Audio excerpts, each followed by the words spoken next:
oduu ammee rakkoo nageenya dhabuu biyya teenya mudateen daa'imman miliyoonni 7.2 barnoota ala ta'uun egeree fuuldura akka yaachisaa jiru irratti waan qindeeffannee qabna. Kubbaa biyyoolessaa Itiyootii fi Jibuutii galgala kana qaban irrattis waan qindeeffannee qabna. Raayyaan ittisa biyyaa tarkaanfii cimaa fannoo irratti fudhachaa jiru irrattis odeeffannoo qabna.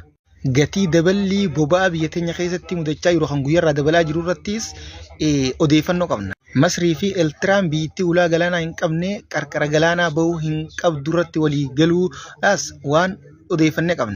Dhimma Muwaaz Mahammadii fi Maammee Carcar irrattis waan qindeeffannee qabna.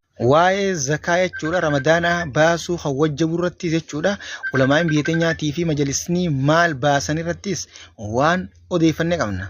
Karaa oduu biyya alattis Hamaasii fi Israa'el ammaas lola jechuudha ammaan tana Israa'el aleela irratti eegalte kana dhaabuudhaaf jechuudha mootummaan Masrii jidduu seenee dhaabisaa jiru Hamaasii jechuudha hidhamtoota hidhamanii Israa'el harkaa qabdu akka gallakkiftuuf kanarrattis akka jechuudha oduun odeeffannoo qindeeffannee qabna.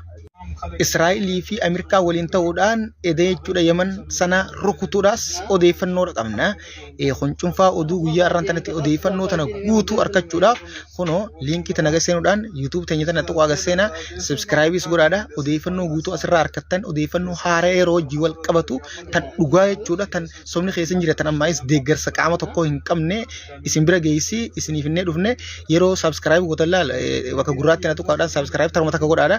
Sanbooda odeeffannoo yeroo hunda akka asii baateen nu biraa baateen isin bira geessi risaalaan akka nama risaalaa dhufutti gubbatti isin dhufti gaduma tuqxanii seentanii odeeffannoo guutuu dhageeffatan huncunfaa oduu guyyaa irraan tanaati gaa asumaan dafaa seenaa isin jenna. Assalaamu alaykum warahmatullahi wabarakatuh. Kaayyoon kiyya tokkoffaan akka kee kanatti faranjii fuudhee shamarran Oromoo garaa gubuudha. Kama dhugaa galma naa ga'uudde malee laaqqaaxxala. Anasoo akka kee kana jaartitti ya faranjii taate akka isaan itti rakkatu shamarran keenya kan nama arafu kan. Simu dhugaa rabbi warra nama arafu kan. Inni agarsiisa jaalala isin si kennitu shuuf. Shuuf firmaan tokko akkami firma jirani egremantii akka mana kiraa waggaa waggaan nama faransiifti jaartii faranjii kan jedhan tokko akka teennaa tana takka fuunan kalaa saga duututti wajjin jiraatan kun hin jiru faranjii bira waggaa waggaan si faransiifti kennan sunoo akkami. Abboo kijiban wallahi an firmaa takka nagaree takka. Mallattee sun hin jiru. Mallattee sun hin jiru anaara warraati akka wannoo kana bulcha akka jegna guddaa kana beekta waan an jedhetti bulti amma na barreessitee boota akkanaa deemnaan jetti waan maraayyuu shari'atti bulti sii galee amma shari'aa lafa animu biyya kana faranjii harkaan tuyxee nan borumtummaa sii alan bultu. Daaboo yoo barbaadde kana fedhii ofiitiin mala siin kennituun kadhattaa kan kan. Sanillee shari'aa dhaqaatti himtaa orgatuun hin jiru ettaani isheen akkana jedhettaani.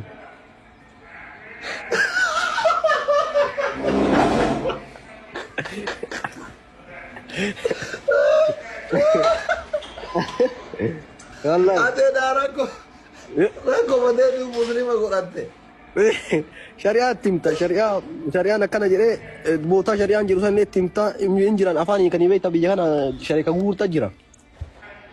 Ina itee kun waan inni jedhu dhageeffataa hartaa miidhaan affa guyyaa tokko agaa bulchite rabbi isin dhiisu waan. Akka inni hayyeena rabbi isin dhiisu azaaba galu jiraan waan akkana kanarratti gaarii miti nooriidhaan.